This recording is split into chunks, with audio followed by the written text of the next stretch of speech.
Halo, assalamualaikum warahmatullahi wabarakatuh, teman-teman seluruh Indonesia. Apa kabar? Semoga selalu sehat ya, selalu semangat. Dan jumpa lagi bersama saya di Pandora Channel. Di sini kita bisa saling sharing ya, saling berbagi pengalaman serta cerita yang berkenaan langsung seputar penggunaan aplikasi pinjaman online, baik itu yang dialami oleh teman-teman sendiri ataupun oleh orang-orang terdekat kita.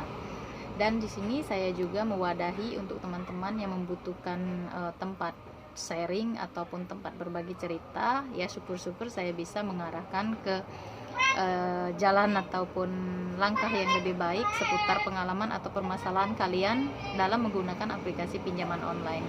Jadi buat kalian yang membutuhkan ini, silakan hubungi saya lewat kontak WhatsApp yang saya tulis di description box.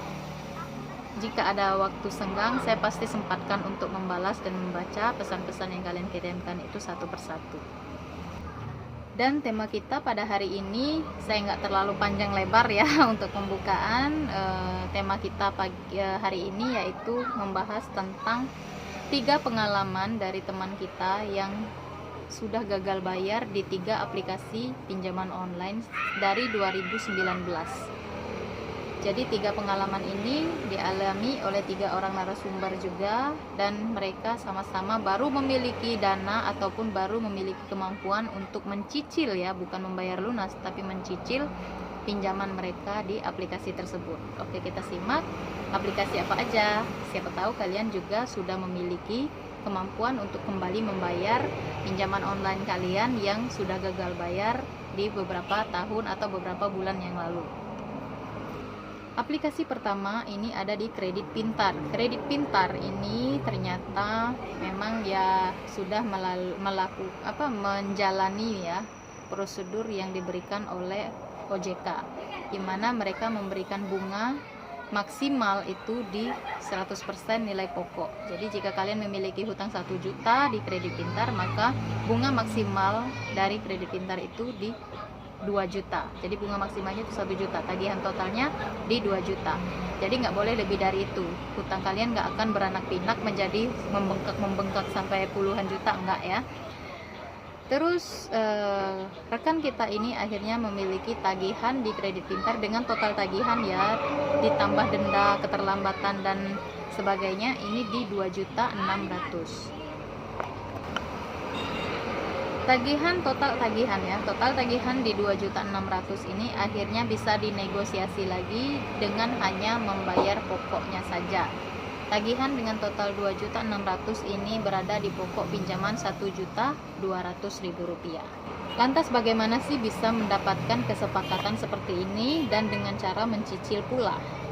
Ya tentu saja kembali ke niat serta etikat baik yang ada pada individu tersebut ya. Jadi rekan kita ini memang dia sengaja menghubungi tim admin dari perusahaan Kredit Pintar untuk mendatangkan DC ataupun tim lapangan mereka ke alamatnya.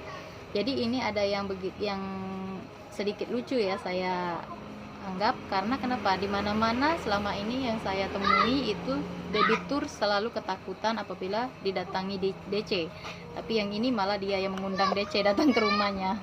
Dan ini memang sudah merupakan langkah yang tepat kalau menurut saya, karena apabila memang kita harus menyelesaikan suatu masalah sesuai dengan kemampuan kita, maka langkah ini adalah langkah yang paling tepat. Kebetulan memang tim DC bukan rekan kita ini tinggalnya masih di sekitaran Jabodetabek. Jadi dia masih tinggal di daerah Jakarta. Kemudian ia mengundang tim DC lapangan dari perusahaan Kredit Pintar ini untuk bernegosiasi kepada dia di rumah. Dan negosiasi ini berhasil. Keputusan yang didapat adalah rekan kita ini membayar secara mencicil sebanyak 250.000 per bulan dengan pokok cicilan 1.300.000 ya. Jadi istilahnya dia membayar pokoknya saja dengan cara mencicil. Jadi nanti hutangnya tetap lunas gitu ya.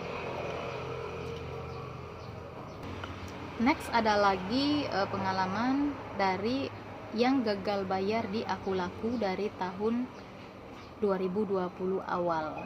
Jadi ceritanya hampir sama, cuman dia tidak didatangi oleh tim DC Aku Laku, sehingga akhirnya dia harus membayar semua tunggakan serta total pembayaran dia sesuai dengan nilai yang ada di aplikasi. Cuman seperti yang pernah saya sampaikan juga, Aku Laku ini memang memiliki fitur di mana kita bisa merubah nominal pembayaran pada kode virtual account yang mereka keluarkan di aplikasi mereka.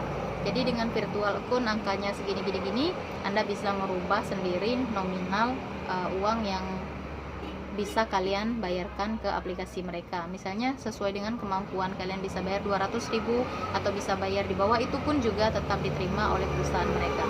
Jadi kalau menurut saya memang perusahaan-perusahaan fintech yang legal ini sudah merespon ya, sudah memberikan respon terlebih dahulu atas etikat serta niat baik dari para debitur gagal bayarnya, sesuai yang masih beritikat baik atau masih berniat untuk membayar hutang-hutang mereka sesuai dengan kemampuan mereka, karena memang mereka menyediakan fitur yang seperti ini.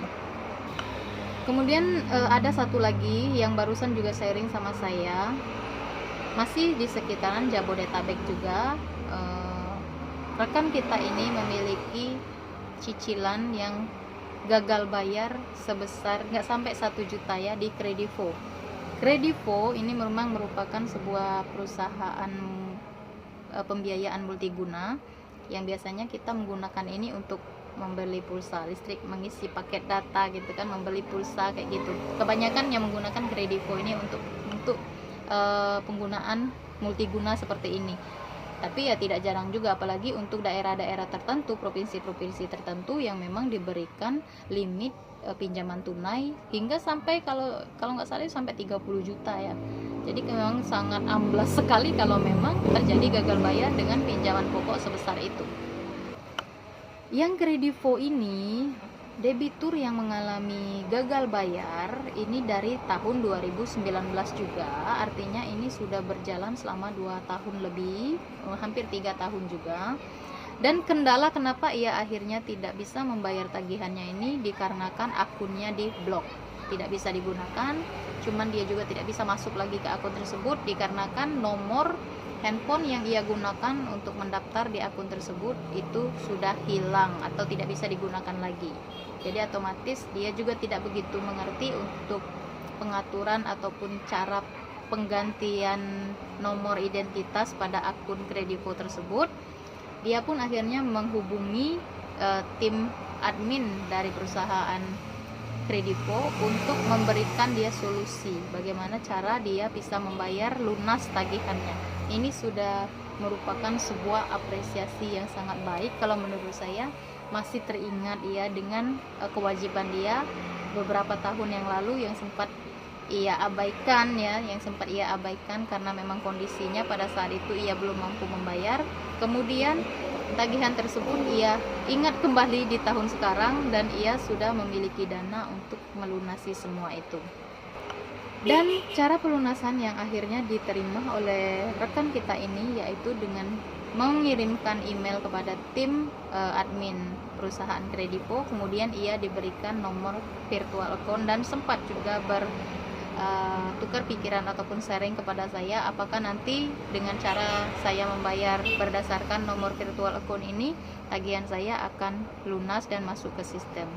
Jadi diingat ya teman-teman, apabila memang kalian ingin melunasi pinjaman di suatu perusahaan pinjaman online, maka mintalah kode virtual account.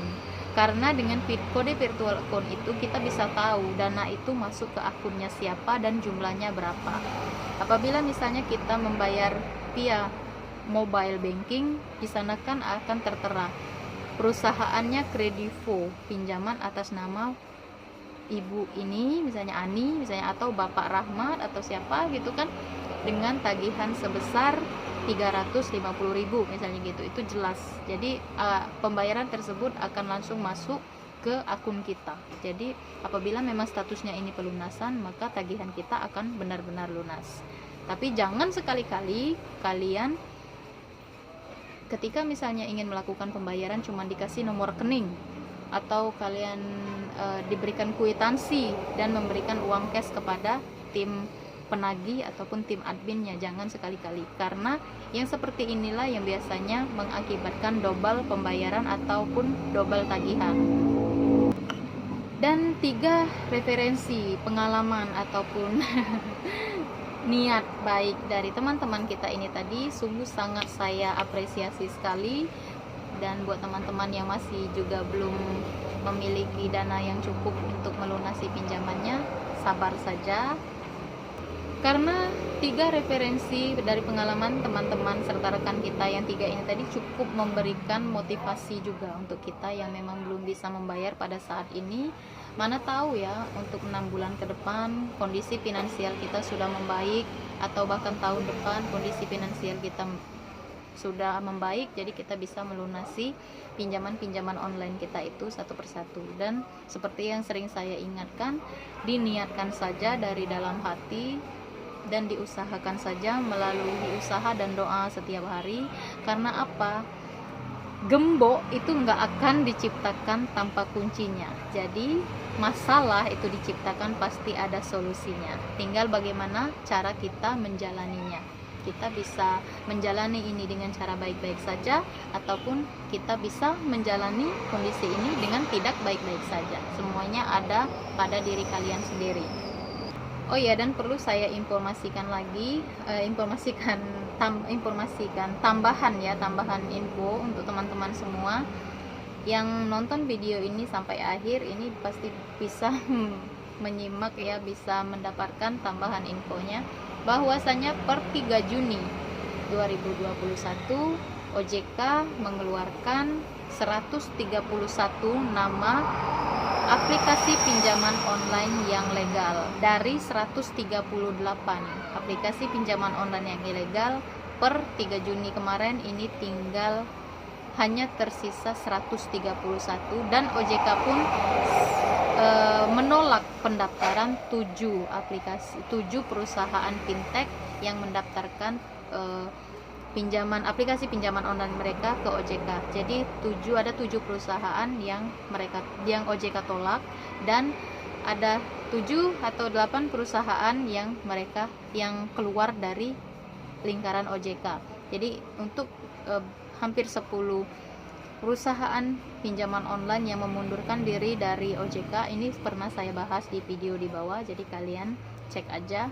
Dan untuk yang masih juga bertanya, perusahaan ini legal nggak, pinjaman online ini legal nggak, ini legal nggak, tolong buka aja link website yang saya copy di description box. Di sana kalian bisa melihat update terbaru dari 131 perusahaan pinjaman online yang legal sebagai bahan referensi. Apakah perusahaan yang kalian gunakan itu, apakah aplikasi yang kalian gunakan itu termasuk perusahaan legal atau ilegal. So buat yang nonton ini sampai akhir tentu saja akan mendapatkan informasi tambahan ini. Buat yang skip aja dari awal ya, mungkin informasi ini akan terlewat. Oke, terima kasih untuk teman-teman yang sudah nonton sampai akhir, dan sampai jumpa di video berikutnya. Tetap semangat ya, semoga selalu diberikan kemudahan dalam semua usahanya. Assalamualaikum warahmatullahi wabarakatuh.